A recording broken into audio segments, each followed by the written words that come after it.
The Chicago Bears started 0-2, and now they're 8-3. Uncle Steve also started 0-2, but now he's at 500 after another successful deer hunt in Missouri. We've had a great week out in the woods. Rifle season is winding down. We've put a number of bucks on the board, but none more exciting than the return of Uncle Steve and taking down his 10-pointer. I'm Brandon Butler. I'm Nathan Shags McLeod. I'm Uncle Steve. Welcome to the Drifting Outdoors podcast. So should we just get right into it, Brandon? Let Uncle Steve tell the tale of me being the good luck charm and helping him get the biggest buck to date. He did say it was only because you were there. I take full credit for it all. Well, I'm sitting in the old blind waiting for the deer to come, and he comes along, and I, slip off that artery plugging chair you got there, circulation cutting chair, and I get off to shoot him, and my leg cramps, of course, and I jump around there. But the deer, he cooperated. He just kept coming closer and closer while I was trying to walk off a leg cramp. And I shoot to get his attention, and I got that. And then he turned broadside, give me a better shot. And then I shot and hit him and killed him. And then as we were walking down, of course, to go get him, his big brother stepped out and took a good look at us. And made me think maybe I should have waited a few more minutes. But Yeah, it was a really good morning on that power line. I mean, we were surrounded by deer like right at daylight. I mean, we had seen 7 does on my side, and then Steve's like, "Oh, there's a bunch of deer," and sure enough, there were 2 does, and it looked like one of them had 2 yearlings, so 4 total coming down the road on that power line, kind of just zigzagging their way down, and that was cool to see. And then it wasn't even 10 minutes later, that buck that he shot was, even Steve's like, "Oh, that's a good one." And it took me a second to find him in my binoculars because I'm like, where is he? Because he was way out there. Like he had a ways to go to come down to us.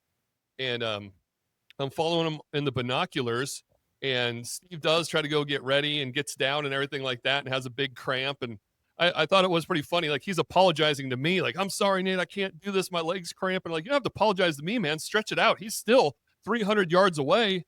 And we got some time, and he had his head down, nose to the ground, and was just on that scent, that exact same trail those 4 deer earlier did. He was zigzagging like the exact same route. So one of those does had to have been in heat. And I mean, that big buck later on too, he had his nose to the ground and almost walked right into our laps because he was following that exact same trail of those four does and the buck that Steve eventually shot.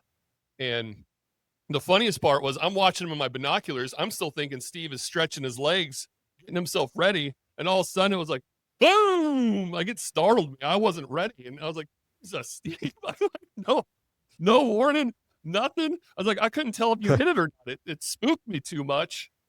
The second time I was a little more ready, and I told, like, "Dude, you hammered him." He like buckled. You could tell that one hit him hard, and we got out of the stand, and then Brandon scared the shit out of me because I don't know the property very well. And we're slowly walking up the trail, and all of a sudden he comes barreling out of the brush, and Hunter Orange all jazzed up. And I remember, like, "Oh, wait, man, what are you doing over there?" And we were looking for blood, and there was a little bit of panic that kind of set in because all we found was hair. And I'll give you credit, Brandon. You went diving into the brush, like, enough fooling around. I'm going to go in and find him. And he wasn't even 10 yards into the timber, and you found him there maybe 20. Yeah, and there was no blood again. It's, these rifle hit deer that we've been shooting the last few years, oftentimes we're not having blood trails. We go into the woods and find them. I found my buck 3 years ago by smelling him downwind. He was so rutted up. We were stumbling around in the dark with flashlights, and he didn't go 50 yards from where I shot him, but not a drop of blood. So I went back to the old Remington core locks this year. Just the old school big old chunk getting thrown at him, and my buck was dead before he hit the ground. That's the way I like it. But you know, we have to start by saying, thank you to our really good friend. I'm not going to say who because don't want to give away the property we're hunting, but uh, in the spirit of Doug Duran, our great friends are sharing their land with us. It's an incredible 400-acre piece of property. This is 100% the kind of property that if all you cared about was antler inches, you could lock everyone else out of it and hunt solo in there and kill a giant probably every year. So for them to open it up to us is incredible. I found out they used to have 8 to 10 people at deer camp, and now they have themselves before they started letting me and Lauren go up there, and now Annabelle and Uncle Steve. So I get it. I get it that they're missing the camaraderie that used to come with those camps. And the wife has killed a buck right at 170, true giant. And the husband won't shoot another deer until it's bigger than that one. So they could easily say no one else is hunting here because we're trying to grow bucks bigger than that. They don't, which is amazing. And then by giving me permission, I could have done the same thing. I could have been the one to say, oh man, look at this place I get to hunt. And there's giants here. And if all we do is manage for giants, we're going to have giants. But I want Lauren to shoot deer, and I want Annabelle to shoot deer, and I want Uncle Steve to come from Oregon. Like, this is my argument for why it's good that we have non-residents in Missouri hunting, and why I get to go to Oregon and hunt. And sure, it was harder to go to Oregon than it was to come to Missouri, but this guy's been here 4 years in a row now, and he has his favorite restaurants. We went to Don's Chicken in Huntsville 3 times. If you're listening, Don's, we hit you on Spaghetti Day today. We got ribs on Saturday, and then we had smothered chicken, I think Wednesday night, the first night. So it's, he's like, today we were driving around. He's like, I know where I am. He knew the turns. So it's somebody like that coming out that's happy to be here, spending money here, excited to go to businesses here, sharing back in Oregon how great Missouri is, telling people good things about our state and how beautiful it is and how good the hunting is. And those are things I'm proud of. And I'm so glad that I have this opportunity to force myself to practice what we preach all the time, Shags, and and why we look up to people like Doug Duran and the people that let us hunt. And it's so much better to have Uncle Steve here 4 years in a row chasing good bucks than it is to sit alone and do everything I can to kill a giant every few years. It was just a great time. Oh, so true. And then just to get to be able to spend the whole day of all of us driving from Columbia all the way down to Salem and seeing Larry and everyone at Scenic Rivers, and just that whole road trip was so much fun, and spending a couple of hours at the taxidermist and talking to him about what we wanted to do with all our deer. And I just really enjoyed. I mean, I just love having my uncle out here and sharing the Midwest with him, and it's just been a lot of fun every year to have him come out, and I hope he comes out again next year. Well, I'm planning on it as long as you'll have me, because I sure enjoy myself. Shooting the deer is a bonus. I just like everything else, the whole trip, all the visiting and the sightseeing and the hunting and the buffets, of course, and taxidermist. Well, I think he likes it too. I'm just being able to sit in there and turn the heater on and just kind of kick back and relax a little bit in some of these fancier blinds. Well, I told him today, I said, next year, if you wanted to, we could go down to the Polish embassy and hunt some big chunks of public land, and we could walk the timber. And he goes, I don't know. I kind of like it right here just fine. And I was like, yeah, it's pretty nice. I wouldn't mind walking around. That's how we do it at home. Yeah, it would be fun to go. Maybe we go down and do a couple days where we're, hunting the big woods and show them what southern Missouri looks like. That's the thing. When you hear complaints about non-residents coming in, you really only hear it in the north. And talking to Joseph Hawkins, there's real crowding issues on a lot of our conservation areas in the north. So how you regulate that, I think, is more of the question. Limiting non-residents to not be able to come in and hunt private land, I don't think is a great idea. Um, and the people of the Ozarks, they embrace it. You know, they want people coming in. They hang up banners, welcome hunters all over the towns, and you know, they need economic stimulus down there. And people need to know that if you're coming to Missouri and bypassing the Ozarks because you think you're going to have a better chance in North Missouri, you're missing out because there are giants down there and there is a ton of room to spread out. I mean, millions of acres to spread out. So if you're coming from out of state and you're not hunting private, and you're not Uncle Steve, you don't have somewhere to come and be and stay, you got to look into the Ozarks and the Mark Twain National Forest and some of those huge chunks of conservation area and Army Corps land, because it's legit. I mean, how many hundreds of thousands of acres is Pioneer Forest? I want to say like 500,000. I mean, I know it's a huge piece, and I mean, I shot my 2 largest bucks or harvested my 2 biggest deer of all time Yeah, down there. Is it 5? I thought it was still just like 150.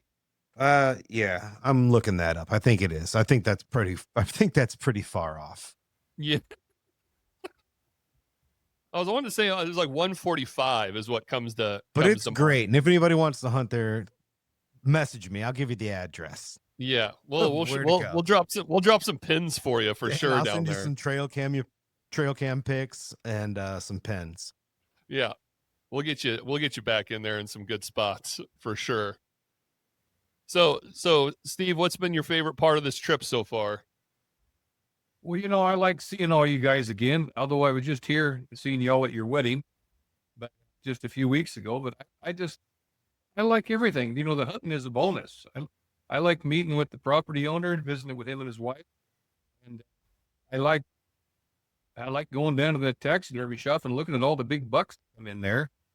And of course, I like shooting a deer, and I like how you know you can kind of hold off for a bigger one. I kind of wish you guys would get a better camera so it shows really how accurate, you know, how big that one really is instead of how it shrinks it up. Anyway, we can work on that. 153,000 acres. 153. All right. Yeah. Man, one of our friends from down there texted me the other night, check out this buck. And I checked it out and it was a beautiful buck. And I said, man, that is a beautiful buck. If it was harvested ethically and legally, then huge congratulations to that hunter. And she said, well, I can't promise you that. Yeah, you're gonna be down there with some outlaws, that's for sure. That's right. Well, you mentioned the wedding, Uncle Steve. There were actually koozies made in your honor for the wedding. Shags had we interrupt this hunting season to get married, put on koozies because Uncle Steve was whining so much about having to leave Oregon during hunting season. But tell people how planning. Pretty selfish on his part. The time of year to, you know, to married in hunting season. What's the matter with a man that does something like that? Yeah. But then he goes home and still gets a nice blacktail buck. So I don't even know what he's bitching about. Well, I still had to short myself. Tell everybody how you hunt back home. Tell them about your neck of the woods and what the hunting's like and what you're hunting for. Well, we're hunting for black-tailed deer, and it's sure different than here because you don't. If you see 2 deer a day, you're darn lucky. You basically, you know, the season runs about 35 days, but only about 3 days are any good to hunt because unless the bucks are in the very peak of the rut, you just don't see them unless you got an apple orchard in your backyard where forking horns come in or something. But, you know, the country is big timber, clear cuts, reprod, and, you'll find those deer throughout. You just got to hunt the timber, look in the clear cuts, drive around. Lots of people just drive around, hope they cross the road in front of them. But, if you want to get out and walk, that's just about a dying art back there. No one hardly does it anymore. They like to drive around. It's just like out here, you guys all sit in the stand. No one's hardly walking. And I understand why, because it's, pretty thick out here too, where these animals are. Mostly because it's small acreages that people are hunting. Yeah. Where we have huge tracts of land that you can, and you can use your binoculars a lot more out west than you do here. Where you'll look around, you'll find these deer. You have to do a lot of glassing, and those blacktail a little smaller than these, and the ground cover is thicker. Ferns and the huckleberry, whatever, come up pretty tall. So sometimes all you do is see its head sticking out. It's a different type of hunting. It's one of those weird situations where you can be glassing like a big clear cut and not see anything, and then take 2 steps to your left and start looking and be like, oh, there's one, just because of how thick, even during the clear cuts and stuff you understand that, Brandon. When you shot yours, where you didn't want to backtrack the trail out, we're like, we'll just go down this hill, and you took like 1 step and disappeared in all this stuff of how thick it was. Oh man, it was It's more deceiving. than taking a step and disappearing. I think I would have taken gold in the Olympics in the like the floor routine, if somebody would have filmed me going down. I mean, I at one point, I remember looking up at my feet that were looking, I was looking into the sky and my feet were up there. So first of all, it's beautiful country. To try to put it into perspective, if you've ever seen the movie Goonies, we were hunting right there. So that's where Shags is from. That's where Uncle Steve lives now, close to Astoria. And that's where they filmed Goonies. So it looks like that. It's almost like a rainforest, and it's all forested except for where they've cut the timber, which we see a lot of in the Ozarks. We hunt clear cuts in the Ozarks as well. That new growth has got a lot of food in it for the deer, a lot of bedding and food. So that's what we were hunting over. And I shot my deer. Let's say I missed a few times. Like it was out there, and Uncle Steve gave me his rifle, and I've always been close proximity, grew up hunting with a shotgun in Indiana. So shooting a deer at like over 400 yards was pretty new to me. And clearly I wasn't good at it, but I finally got him and I took off. Shags is like, Steve was like, let's work our way back down this. And I was like, no, he just gone off the side of the mountain. Cause it just looked like a green hillside, but it was ferns over my head that were covering boulders and blow down rocks. And I just went tumbling, like cartwheeling and somersaulting and until I got to the bottom. And then we basically ran a mile and went up another bluff and came up on top, and there was the buck. So it was pretty awesome. Whenever they clear cut, they log the timber, there's always limbs and debris left behind. Back in the 70s, they would burn. They don't do that much anymore. So that stuff is all on the ground, and it takes a lot of years to decompose. And then as all this brush starts coming up, there's lots of wild blackberry grow. And it's just them little vines. It's just like tripwires all over. And so you'll start walking through there, and there's limbs that you don't see that's covered with ferns, huckleberry, blackberry, whatever else. And you have to be careful going down these hills and walking across, or else you'll end up like Brandon, you'll end up somersaulting down the hill. Yeah, we got the deer though. Yeah. That was a great hunt. I mean, and the friendship that's come out of it, we went out there to hunt with Shags' uncle, and 5 years later, I feel like I've got a great friend out of it, and I can't wait to go back to Oregon. Now it's like him coming back here and getting used to it and saying, next year I'm going to do it like this, and I want to try that. And that's how I feel about going back out there. I'd love to hunt some of the mountain quail that we saw when we were in the woods. And I know Shags' mom probably doesn't want to hear that because she's got them right there in the backyard like pets, but there's quail all over out there, which was a surprise for me. I'd love to hunt another blacktail, but I'd really like to hunt an elk. And you said with a bow, we can probably get a tag, an archery tag out there and come try my luck at calling in a bull. Yeah, that'd be great. You have a longer season. It's more. It's. I think your odds are a lot better if you can shoot a bow.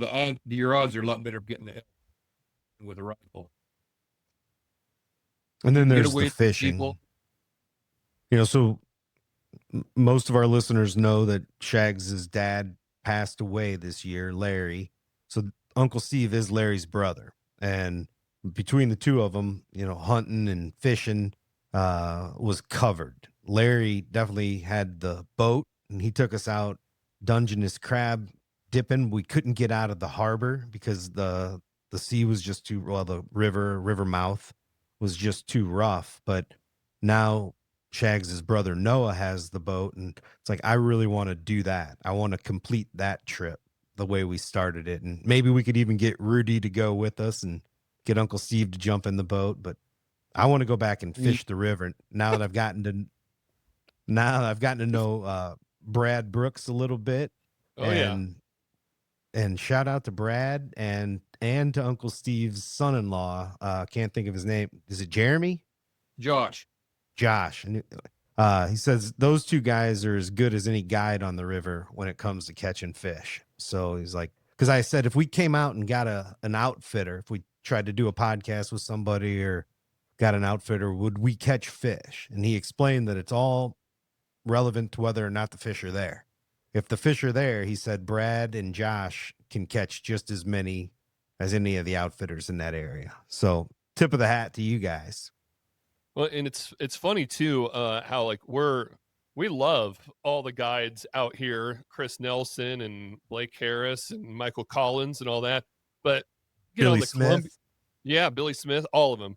But you get on the Columbia River and start talking about some of the guides that are salmon fishing out there, and boy, the locals get just their asses chapped. They do not like the guides out there because they are a little unruly and do some things of like leaving buoys so on their anchors and then going and picking up more people and getting back to their spot and kind of having GPS markers and honing in and not moving while you're trolling. So I mean there's some tactics that are questionable, but it is pretty funny if you go out there and start talking about guides, they're not nearly as appreciative as we are with them out here in the Midwest. Well, the guides there, we didn't have guides until the 90s practically. And then, the guides came in, and, they didn't know where to go and they didn't really know how to fish the fish. So they, the locals is who they watched. And, they found out the best spots by just watching the local people fish. And then it's turned into their spots. It crowded in. And so that's why some of the people don't like them. Of course, some of them are trying to make a living from it, so they're a little more aggressive. It's where before it was more laid back, and but we all get along. And then, of course, the clamming. So Steve brought smoked salmon back with him, a quart of Dungeness crab, which is it was dangerous because Shags and I everybody else was still out hunting, and Shags and I were here getting the fish fry going, and we cracked open that Dungeness crab, melted some butter, and I wondered we about had that. We had to put the it away. strength. We put We're it gonna away. kill the whole bucket. We did. Yeah, what a fish fry we had. We had walleye from Shags's Ballard Resort trip, and a little left over from my Boundary Waters trip, and we had razor clams and smoked salmon and Dungeness crab from Oregon. It was a feast. It certainly was. I went after that walleye pretty hard because I can gift the clams and the crab. And that walleye was as good as any rockfish that we have out there out west. Now you have to look into the walleye in Oregon. I'm sure they're there. There's got to be walleye out there somewhere. They're stocking. Yeah. they probably have them somewhere. I'm pretty sure you can catch them on the Columbia if you Well, if you go inland more. Well, I think, I don't know if it's walleye. They're our Midwestern friends that moved out there from more Minnesota area. I think they like these walleye, and I think they came and transplanted them into Columbia, which was a bad thing because they eat all the baby salmon, and so they've really, I think it's the walleye up. They're upriver farther up, you know, Yeah, they're up by the Dalles, the John Dalles Day, up there, and that area. and they hit those smolts really hard when they're coming down, and they're affecting salmon population. And it's okay to like your fish, but it's not good to bring a species from one place to another that's not native there. It kind of upsets the balance. Oh, that's absolutely. There's a reaction to every action that you take. Bucket biology is outlawed for reasons. Yeah, they can really upset the ecosystem. Have you guys done anything out by the John Day? Have you hunted there, fished there, anything? I haven't fished there at all. Why do I want to go up there and fish when I got good fishing where I'm at? Then, as far as fishing the salmon, uh, you know, the longer the salmon's in that river, the quality of him goes down. So I'm certainly not going to go upriver and look for one. I'm going to get him as close to the ocean as I can. Well, I heard it's world class for smallmouth bass. It's like a destination fishery. People go there from all over the country. Brad Maybe Brooks so. Brad Brooks and I have done a couple of trips on the John Day for smallmouth, and it's a lot of fun. Apparently, it's not as good as it used to be, according to Brad, but it's still a very good fishery for sure. Is it like a national scenic river? I think it's a very desirable float people look forward to. I mean, I think the upper section, but we always fished like the mouth of it into the Columbia, where it pours in to the Columbia River. And then if you drive your boat up a mile or two, it gets real narrows and there's beautiful rock cliffs, and then you can't go any farther. But I believe if you like drive around and go more inland, that there's a lot of floating possibilities and that kind of stuff. I've never fished the upper section of it. It's always just been the lower section of the John Day. I'm gonna look into that. I'm finding more reasons to go out there. I'm pretty sure it is the upper section, and it's canyon land. And Yep. you float through all these canyons, and they overnight on the river the way we do on the current river. I mean, that would be And- fun. Oh man, I would If love you to don't do mind that. rattlesnakes. He was asking about rattlesnakes out here. I was like, I don't want to tell you there's none, but I've never seen one or ever heard of any kind of problem with one. There is a rattlesnake species that's around here, but we don't really think about poisonous snakes up here. Now down at the cabin, down in the Ozarks, you got rattlesnakes and coppermouths. Yeah. Oh, you have Brian Flowers just wiggling in his chair. You calling him poisonous? Because they're Venomous. Venomous. My bad, buddy. You can eat them. They're not poisonous, but if they bite you, you're in trouble. Venomous. I used to think like, what's the big deal? But he's corrected me so many times. It's like, all right, I'll stick with it. It's venomous. I get it, buddy.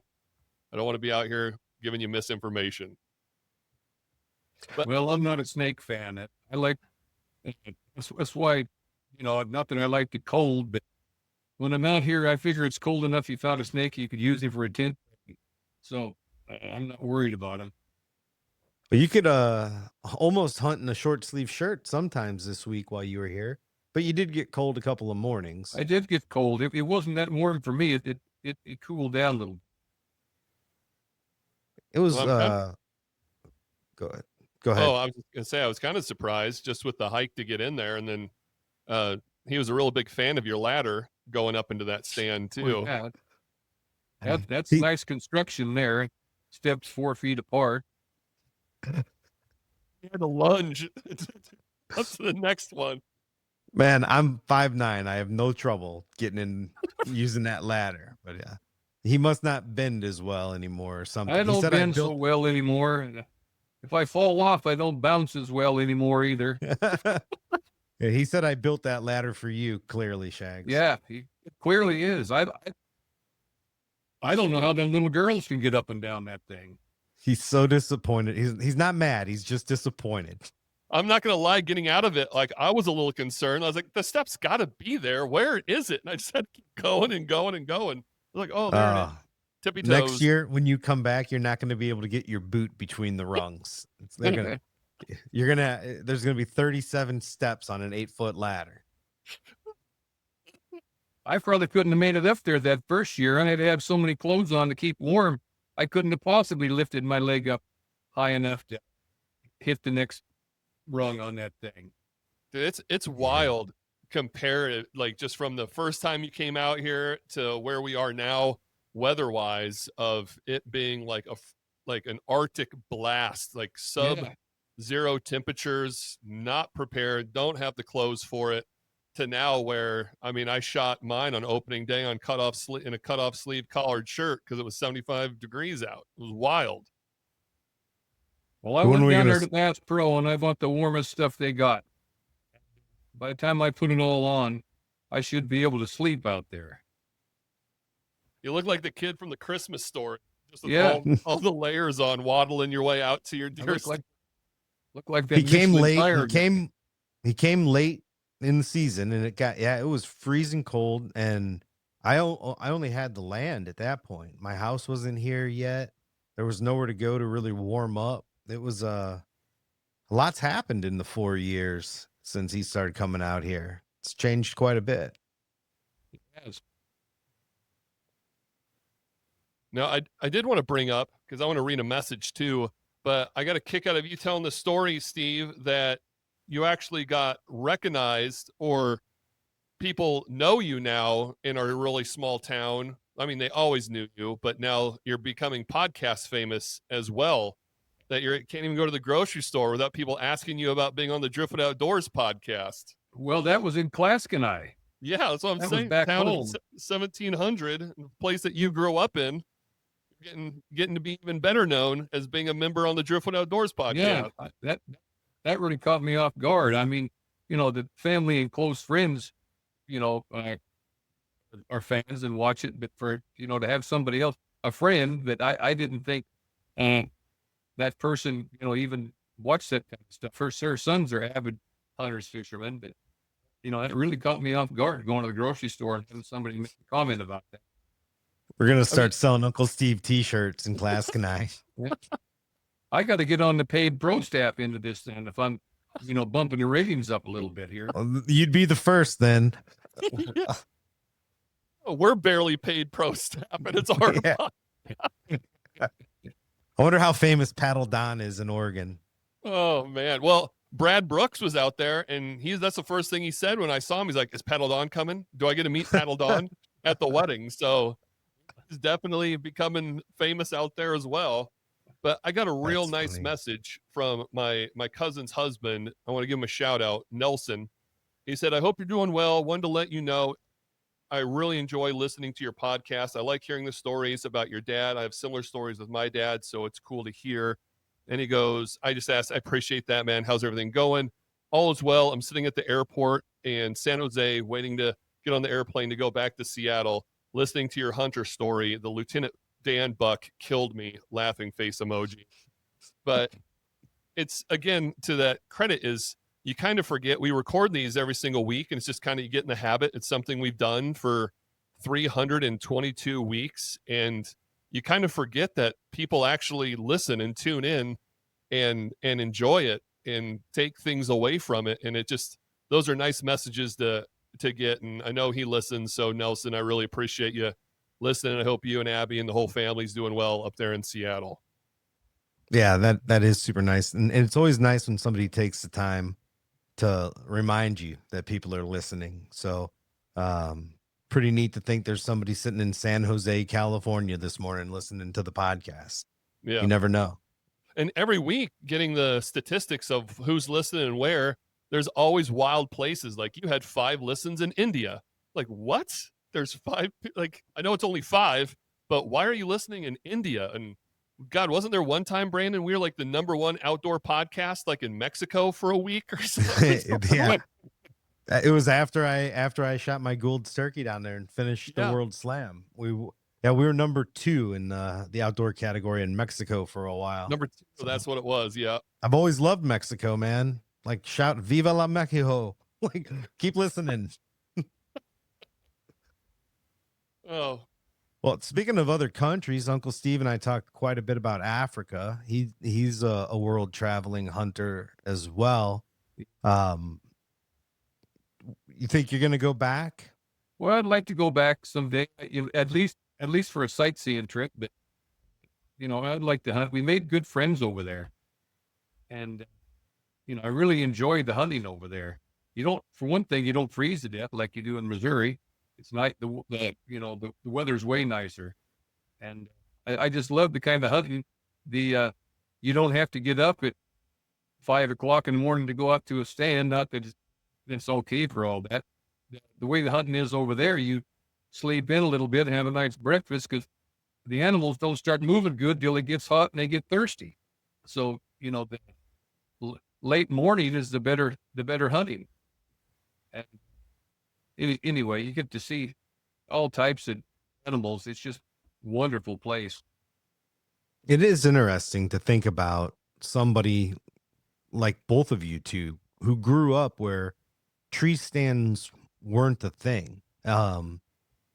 You got on your feet and you hunted down a deer or you hunted down an elk. Hopefully, like you said, a lot of guys get in their truck and do it, but hopefully you're out actually hunting. And here we're hunting by ambush. So it's certainly still hunting, but it's so different.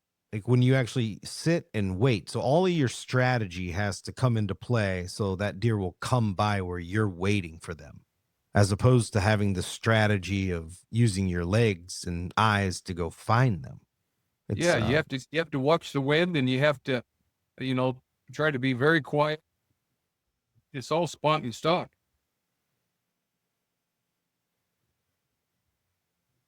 There's some long range shooting that happens over there too now, where these people have these guns where they can shoot a long ways. Where before, if we see the animals that far, we'd have to figure out a way to sneak over to them. I don't have one of those yet. Some of those people are really good at it. Would is you there an wanna animal be? that's No, I don't think so. I have mixed feelings on that. We have the technology to wipe out a species if we want to. And I just, these people that spend the money and get real good at it, I think that's great. I don't think that's quite for me. Like if you were sitting in the blind that you were sitting in and you were one of those guys, you could have easily made the 550-yard shot Oh down heavens, yes, yeah, to that bean field. But think about that's it. When just you a look at pot shot those, for them. yeah, but when you look at those deer that are all the way down there, they look like little specks, And so to me, it's at that point, that's not really hunting, that's shooting. It's Yeah, it's shooting a live target.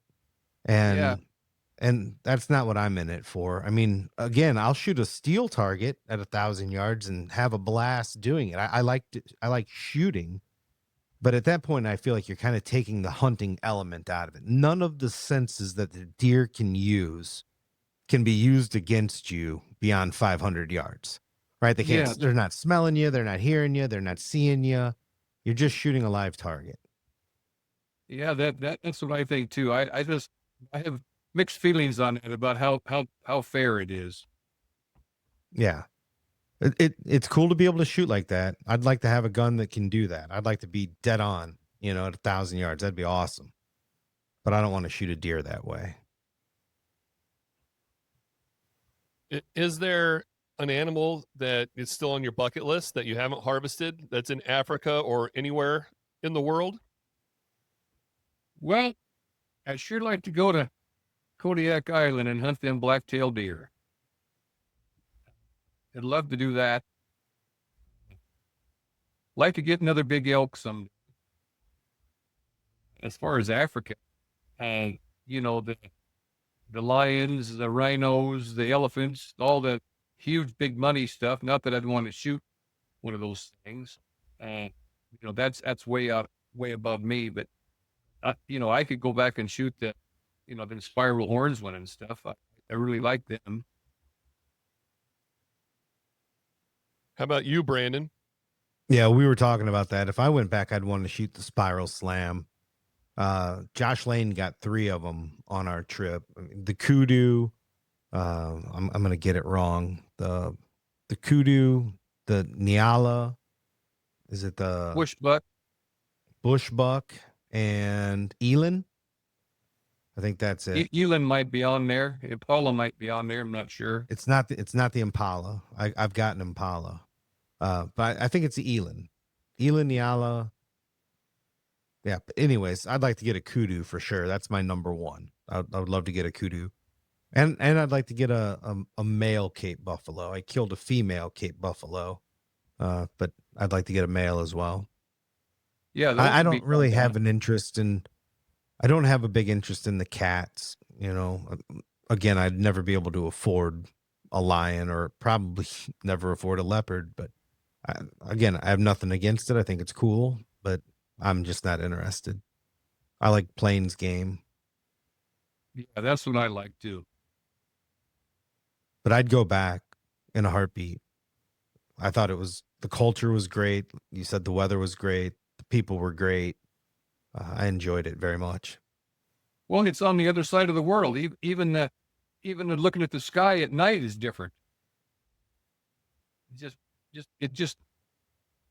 a fun place to go visit.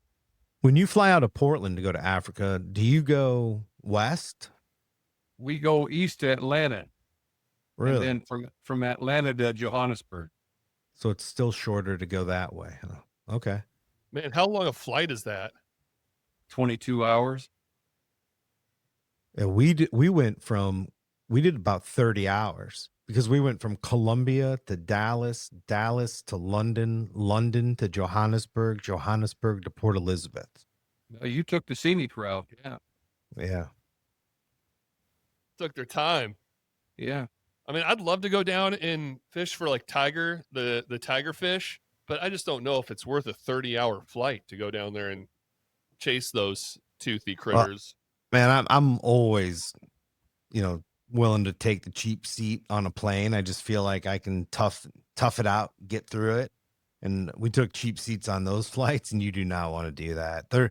You're walking back there to get in a regular old airplane seat for 30 hours, and up front they've got like pods where people are laid out in full-size beds with big screen TVs, and that's nice. But they're sure proud of that stuff too. Oh, you need to save for an extra year so you can fly that way. Yeah, where we were, I'd love to. It was rough. Yeah, it was a rough flight, 30 hours. Yeah, I think I looked up how long it's going to take us to get to Argentina, and I think it's like 12 or 13, something like that. So we'll probably fly from Colombia to Dallas to Argentina. Dallas is a big international hub. Yeah. So.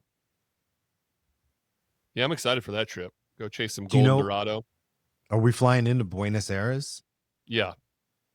And then we drive from there, or do we fly to a smaller airport? No, I believe they come pick you up and then we drive in there. Like I've only read the email like once and then went to the website once just to kind of look it over.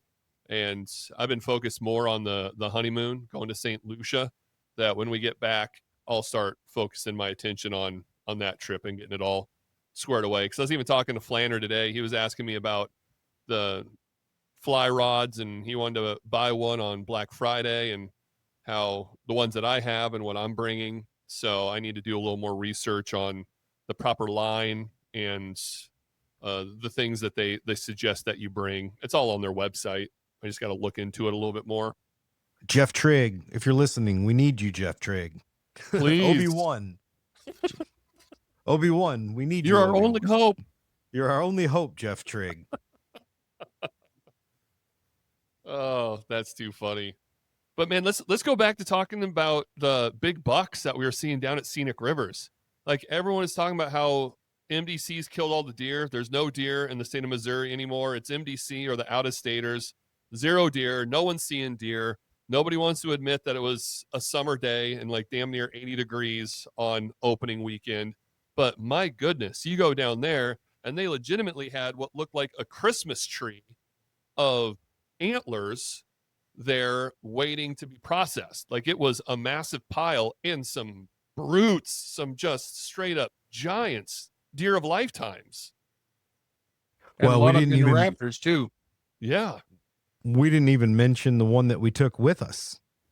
We haven't talked about Lauren's deer. I wasn't sure if we're going to talk about it. I didn't want to be the one that brought it up because that thing was a monster. Yeah, we'll get her on to talk about it at some point in the future, but you know, she wasn't about to let Uncle Steve win the day. Uncle Steve's deer actually fits inside of Lauren's deer. Yeah, I'm used to bringing up the rear. Story of my life. But we tried because the way her stand is, poor Steve and I walked past her like within rock's throw. I felt so bad just like awkwardly waving at her going, oh, we're blowing up your spot again. We're blowing up your spot again. But it didn't affect her hunting at all. She shot the biggest buck of all of us. Bigger than any buck I've got on the wall. I mean, Yeah. the only buck I might have ever killed bigger was the one that was down at the cabin that's now gone. So we'll never know. So we'll just say it is. But you know, Well, I'm then I got pretty one bigger because mine was bigger than yours. not definitely not in score. Definitely not in score. Mine was a 10, yours was an 8 or a 9, right? Was Yeah. it 9? Those are great. They were great bucks. Yeah, so I moved that tower stand for her just 2 weeks ago. And I really worked hard to clear the cedar tree. I had to climb the cedar tree and skin it. And now I'm doing this with 12 stitches because I had been up in another cedar tree and hit myself with a little chainsaw and ended up in the emergency room. So I'm up in here and I'm trying to clear this. So I'd come back down, I'd go back up that tower. I mean, God dang it. I got to go back. 3 times I had to go back up and down to make sure she could shoot that way. And then I took all those branches that I had cut off and I wove them into the tripod base and then bought her like a really nice waterfowl fabric to put around because it's a swivel seat on a tripod, 15 feet high API stand. Love it. So she is just blended in just incredibly. And the landowner was hunting and forgot his phone in the cabin. So he walked by her and he came back out. And then you guys came by her and she's texting me, it's like a highway over here. I think I'm going to get down. And Annabelle was with me and still hanging in. So Annabelle and I started in one spot that we don't usually hunt because I gave Uncle Steve my best stand, the power tower, and you two were there. So once you guys killed, Annabelle and I moved right away over there and stayed till after noon, and we saw that big one again. So when we were dragging Steve's out, there was one bigger than what he shot. I've got a number of trail cam pictures of it, and I texted the landowner and said, did you get this one or did you see this one? Because he should have been able to see it. He sent me a 1 minute 20-second video of it like milling around, and that is the only stand he could have been in front of, not got shot, because it's a big deer.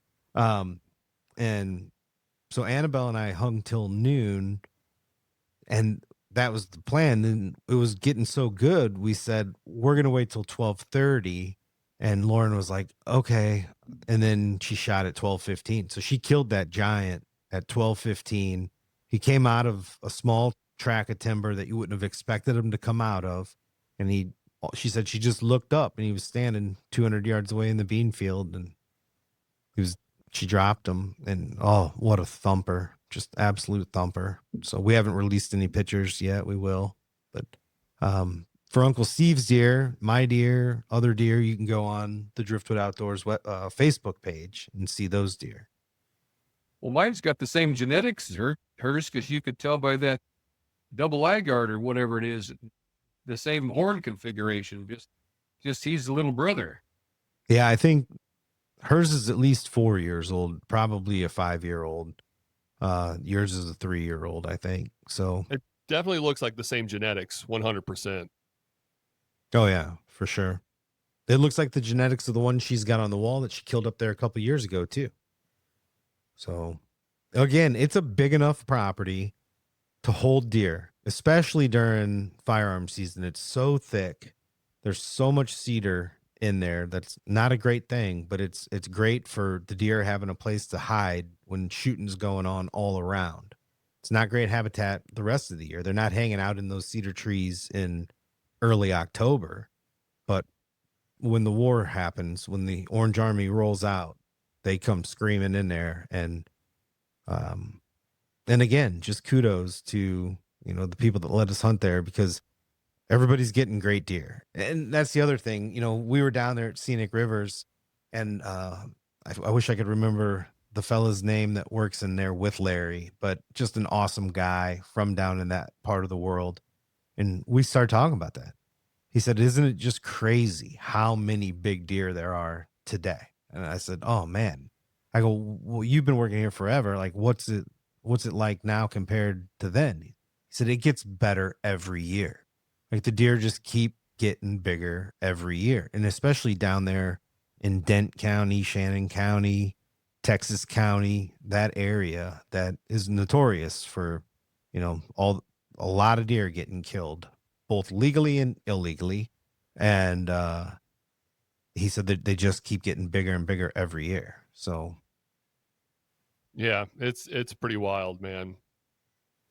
But we're kind of coming to the end of this podcast. This isn't going to be another long one because Steve and I got to go hit Menards and try to find a tub that will fit his, not only his Euro mount, but also his full mount, so we can send that back to him. So if you guys are on board, I say we hit the mystery bait bucket question and then go into our final thoughts, unless you had something else you wanted to touch on, Brandon. no, but on that tub, I did go up in my attic, and I have one that's green that has an elevated lid. I think it's like a Christmas decoration one. I wish I'd have thought to go up there before, because I think it would have fit. So when you go, you might check out that like Christmas decoration storage area, because the black one with the yellow lid, the common one, even the big one wouldn't fit it. You need about 3 or 4 more inches.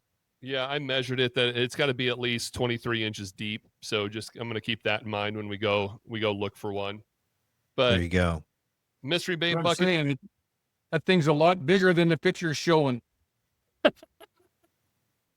He said he's going to tell everybody it's a coos deer. Said it's going to tell him it's a world record coos deer. Oh, right.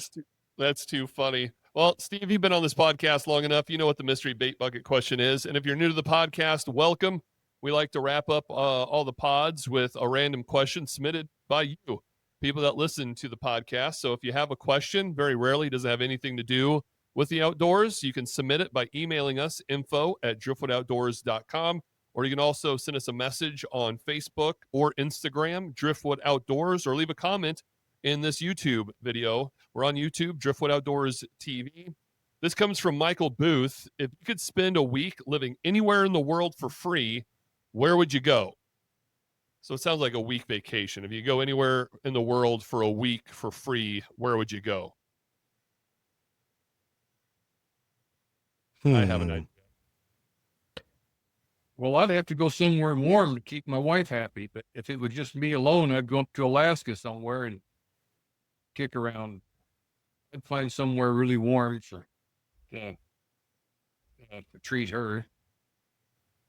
I would probably go into the mountains of Bolivia and live in a weird hut and just chase those golden dorado with a fly rod in those tiny streams for a week. I think Savannah would still go with me, but I'd like to go into the jungle for a week and try to chase those beauties. It's funny how time changes us, because there was a time where I would have definitely said the Playboy Mansion. To get Not the ticket. now. No, that's what I'm saying. Not now. And now I want to say wherever that island was that Tom Hanks got to live on alone and just did nothing but kill crabs and eat crabs, I'd go there with nobody else on the island. Yeah. A deserted island just with you and a volleyball. I'd take Lauren, just me and Lauren, in a deserted island. Yeah, for a week. That'd be the best. As long as there's good crab hunting around the island. That Yeah, island. I want to go to Tom Hanks's Castaway Island. That's where I'm going. I'm excited after seeing the pictures that we're staying in the Jade Mountain Resort in St. Lucia. And if you're not familiar, you should do a quick Google search because that place looks incredible. I may not want to come back. Speaking of just going to an island and being left alone, like this resort is up in the jungle overlooking the ocean. I mean, it looks pretty incredible. I can't wait. Yeah, we are going to be international traveling mystery men this year. So you've got St. Lucia in January. I'm going to the Dominican Republic in February. Then in March, I'm flying to Germany and hitting the train to Austria, Slovakia, and Switzerland and flying home out of Zurich. And then we're going to Argentina in September. So yeah, then I'll be back in Claskenai for the 4th of July. Talking about international travel there. so he got nothing on you. All right. Well, what's the final thought? The final cast of the pod. I think Uncle Steve's a great representation of why people should stop hating on non-resident hunters. I mean, look at what a great guy this is who just loves coming here and eating as much fried chicken as he can get his hands on. And, if he gets a deer, great. If he doesn't get a deer, great. And he's on private land. It's not hurting anybody. The landowner is about a good time and camaraderie and making sure, conservation is practiced and not about greed and ego. So I think Uncle Steve just kind of represents to me why I continue to stand up for, not only quality, because we definitely want quality. We preach quality as well, but we want opportunity for people to be able to hunt, to be able to come to hunt, to be able to have deer camps and not just Instagram photos of giants. Yeah, and I just like seeing my uncle every year. It's super cool. I'm glad he comes out. I think it's really neat that this has become a tradition every single year that he comes out here, and I really just enjoy seeing him and getting the opportunity to hunt with him, and just love you, buddy. Appreciate you being out here. Well, I sure enjoy everything. I enjoy your guys' hospitality and the hospitality of the people we meet. And people out here are also friendly and nice. And it's just a great place to come spend a week. All right. Well, we got to get to the all-you-can-eat Chinese buffet after we find him a tub. So let's wrap this up. Gear review. Is that really? Is that really what you're doing? You guys are really portraying me as a heavy eater here. Teresa's not going to let him come back. He's a man of fine dining. The guy appreciates a good buffet. There ain't nothing wrong with that. Columbia's got a few nicer restaurants than that. That's what he's getting. That's two what he buffets wants, in one. That's what enjoy you want, it. huh? All right. What? How can you beat mashed potatoes, gravy, fried chicken, corn, strawberry shortcake? At Don's restaurant. That's the best thing going around that area. It sounds like you're going to try to do it with some General Tso's and sesame chicken. Can't go wrong. Might just eat a salad tonight and just taper off some. There you go. Yeah, if Teresa's listening, we're staying inside. It's all kale. It's all health food. It's all going to be really good for our hearts. There's no buffet at all involved in our near future. All right, guys, gear review coming up next. Brandon, into the podcast, the beginning of a gear review. What are you reviewing for us today? So I've taken my old longbow down. This is a Black Widow. I had this made when I became the executive director at the Conservation Federation. It's inscribed there, Brandon Butler, executive director of the Conservation Federation. I thought I'd really start hunting with it, and I didn't. Life gets busy when I guess you become an executive director and then on to other professional leadership roles. And I haven't practiced nearly enough, but I've started again. And now I'm trying to make the goal of hunting with it. I'm going on a multi-state trip in December, and I may feel comfortable enough to try to take a deer with this bow on that trip. So I really want to get back into traditional archery. Black Widow bows are here in Missouri. This is just an absolutely beautiful bow. They're not cheap, but they're heirlooms that can be passed down and used effectively while you have them. So if you're a traditional bow hunter and you haven't looked into Black Widow, do it. If you're looking at getting into traditional bow hunting and you're a Missourian, it's pretty special to have a little piece of home. And check them out, Black Widow bows. For mine, I'm just going to give Tractor Supply a shout out because I've been looking to buy a gun safe, my first one, for a while now. And I was going to all your traditional places, the Bass Pros, the Academy Sports, and someone had suggested, have you been to Tractor Supply? So it didn't even dawn on me that they'd have gun safes. And man, I went in there and I found the Field and Stream 49 long rifle count tall. So the thing stands like 6 feet tall. It's more slender, but taller. So I don't have to power squat to get into it to look at any important papers or grab a handgun or anything like that. And man, I went and bought it today. Gonna have it picked up like next week. And yeah, I got the space cleaned out right here next to my podcasting equipment where my fancy Field and Stream gun case is gonna go, and just super stoked. And they got a bunch of other brands, but yeah, don't sleep on Tractor Supply for some of your hunting needs as well, or even gun safes. It's a good spot. Man, have you seen that guy on Florida that's 7'9"? Yeah, I want you to have to stand next to him. Like that's a foot taller than me. That's me. That's me and you. Yeah, that's what it would look like. Yeah, that's crazy. 7'9". Insane. All right. I have to put in an inch. We'll see you down the trail.